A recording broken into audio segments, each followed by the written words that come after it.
3 decades ago, most arcade games were all about score or indirect competition between two people. Today, head-to-head fighting games are a popular genre and also happen to fill sports stadiums with fans ready to watch high-caliber play. While Capcom's original Street Fighter obviously didn't feature all the bells and whistles of modern fighting games, it undoubtedly laid the foundation of what was to come.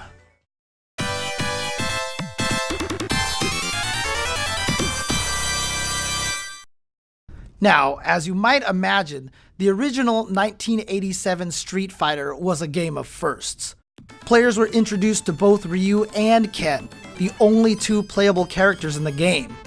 Player 1 is Ryu, and if someone else put in a credit and both started the game at the same time, the other person was Ken.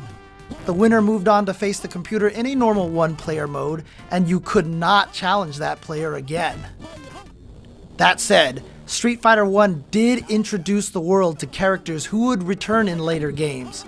Adon, Gen, Birdie, and the final boss, Sagat. Ryu and Sagat's showdown at the end of the game may not seem all that dramatic here, but their battle actually factors into Sagat's overall story for the rest of the series. Other firsts for the series included bonus stages and victory quotes after you beat your opponent.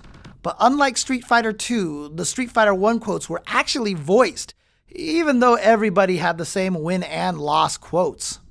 Brooklyn, but don't forget there are many doors, thank you, all over the world. Ryu's 3 iconic moves have been here since the beginning: the Hadouken, Tatsumaki Senpukyaku, and Shoryuken.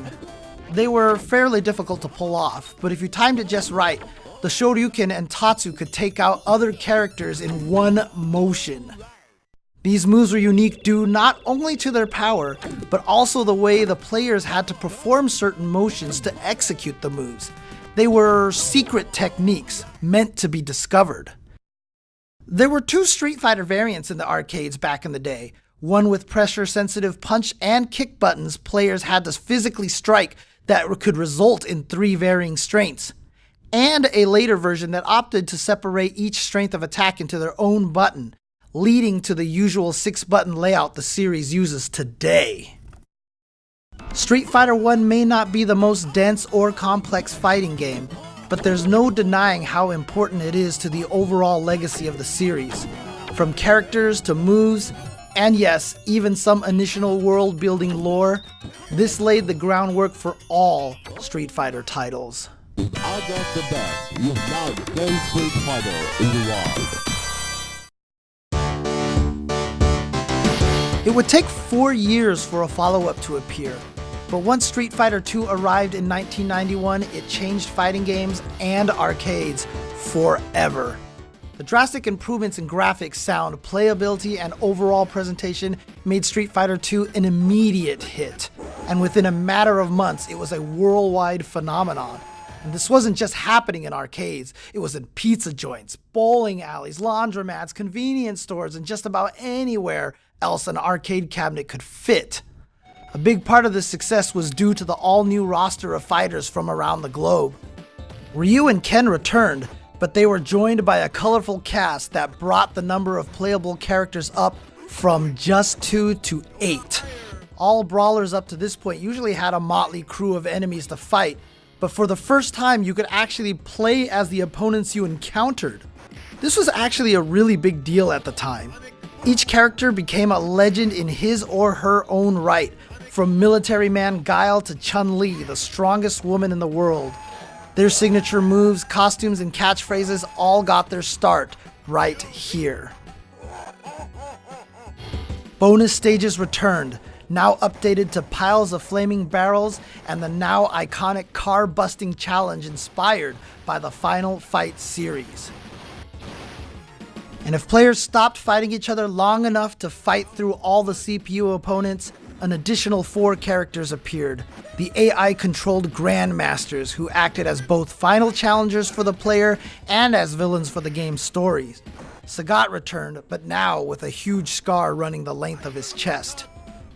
The story goes that Ryu didn't just defeat Sagat all those years ago, he ripped him up using the Shoryuken as a final blow, giving him the now signature scar on his chest.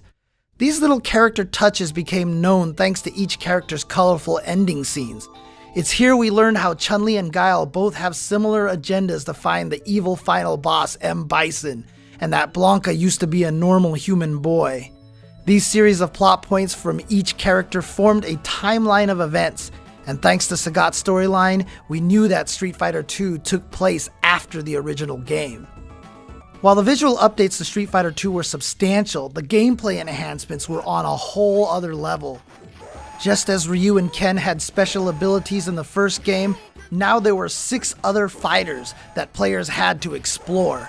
Fans would spend days trying to figure out how to throw a sonic boom or pull off Zangief's spinning pile driver. The good news is that special moves in Street Fighter II were far more consistent and reliable than the original game, thanks to improved controls. With some practice under your belt, you could start linking these normal attacks into a character's special moves, creating a robust combo system that forever changed the series, and in some way, games as a medium.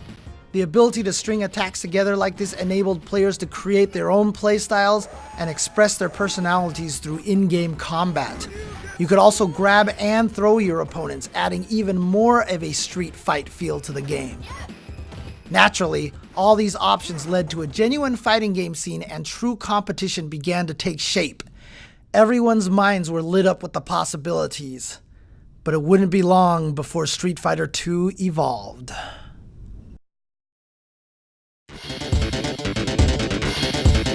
Street Fighter II Champion Edition released in 1992 with 2 huge updates. First, the 4 boss characters from the original version were now playable characters, bringing the playable count up to 12. Players could finally control Sagat, as well as M. Bison, the final boss of not just the original Street Fighter II, but the entire Street Fighter II series. Balrog the Boxer and Vega also became regular parts of the game's ever-expanding roster. The second major change was the ability for 2 players to pick the same character. Before, if someone got to Dhalsim before you, that was just too bad. Now, with mirror matches, you could have these reality-shattering battles between 2 Hondas, 2 Kens, or whoever your heart desired.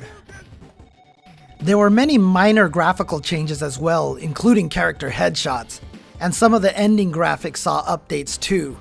Chun-Li's iconic blue outfit replaced her golden costume seen in World Warriors, and Ryu looked a bit sterner, for example. There were minor changes made, but Ryu and Ken received the first of many alterations meant to distinguish them from each other. As students of the same teacher, it made sense for their movesets to closely mirror each other, but here they began to develop their own styles. For example, Ryu's Hurricane Kick knocked opponents down in one hit, while Ken's hit multiple times. Over time, these two will really head down different paths. As players dug into this revised roster, they discovered that the end boss M. Bison was perhaps too strong, with devastating moves that could overpower other characters. When you play Champion Edition in the SF30 collection, be sure to give him a try. This wasn't the last time Street Fighter II would be updated in 1992, however.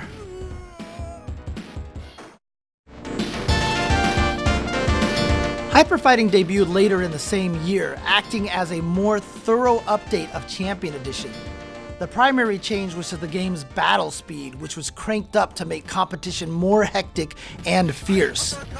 Most characters received new default colors. Check out Guile's blue camo, for instance. Further adjustments were made to the roster, with some receiving all new moves. Chun-Li could now throw a fireball, but this Kukoken is still a work in progress. Zangief received a second lariat that was much quicker and could slip through sweeps. This version of the game revitalized the competitive arcade scene in many ways. It was rebalanced based on feedback to Champion Edition, and new techniques were continually being discovered. The extra speed also added a new layer to the game that most pros really enjoyed.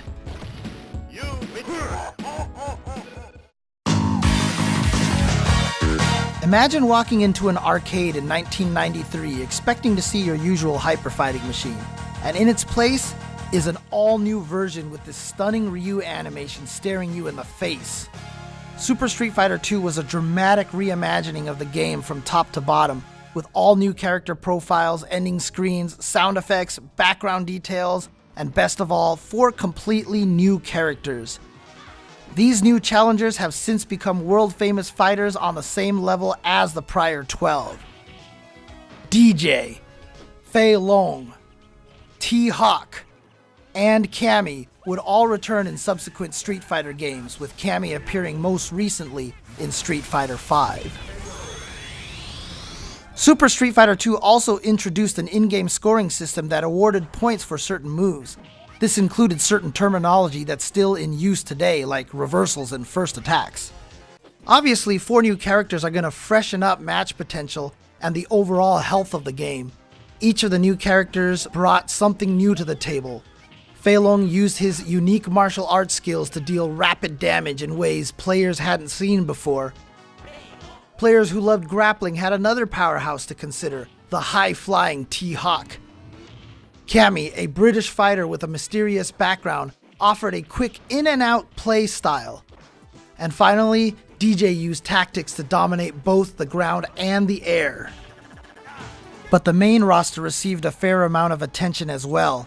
Ryu and Ken continued their divergent paths by receiving different fire-based attacks, with Ryu throwing a flaming Hadouken and Ken debuting his flaming Shoryuken, a character staple to this day. Chun-Li's Kikoken finally got its signature pose too. But the 4 Shadaloo bosses were especially enhanced, gaining many new moves and many new beautiful animations. The game speed was slowed back down to pre-hyper fighting levels, though this would be a temporary rollback. 1994 gave us Super Street Fighter II Turbo. Its spruced up attract mode integrated Cammy and Chun-Li into the mix, and near the end we saw the first glimpses of Akuma, who made his debut here as a hidden boss. It would take a long time for players to even discover that Akuma was actually usable as well, being selectable through an elaborate process on the character select screen, though this power-obsessed demon would soon become a regular part of the series. And as you might have guessed by the name, the speed had been jacked back up to hyper-fighting levels, though it was possible to adjust the speed even beyond that. With years of adjustments and balances under their belt, the Street Fighter roster was already bursting with refined strength. But what could really push it over the top? How about super combos? All new devastating moves that could completely turn the tide of a match. And if you managed to finish off your opponent with one of these high-risk moves, you were treated to a sense-shattering starburst that told the whole room you just won. Super Turbo also brought us air combos, which allowed players to hit opponents in the air, then essentially juggle them into other moves or even super combos. This really changed the way the game was played. Air combos added a new element for players to explore, which helped define an all-new core feature for future fighting games. At this point, characters had changed quite a bit since the original 1991 Street Fighter II. Super Turbo acknowledged this by offering the older versions of each character, which provided even more playstyles and options. One interesting result of this move was that the original version of Sagat within the world of Super Turbo turned out to be one of the strongest characters in the game. He was even soft-banned in Japanese tournaments. There is no doubt about Street Fighter II's place in video game history, but it's more than that. Its impact on popular culture is undeniable. Most people still remember Ryu and Chun-Li. The series ended up in well-known lines of toys. It had TV shows, movies, and more product tie-ins than you can Shoryuken your fist at. Its characters, music, and visuals are known the world over, including Guile's original theme song becoming a popular internet meme even just a few years ago.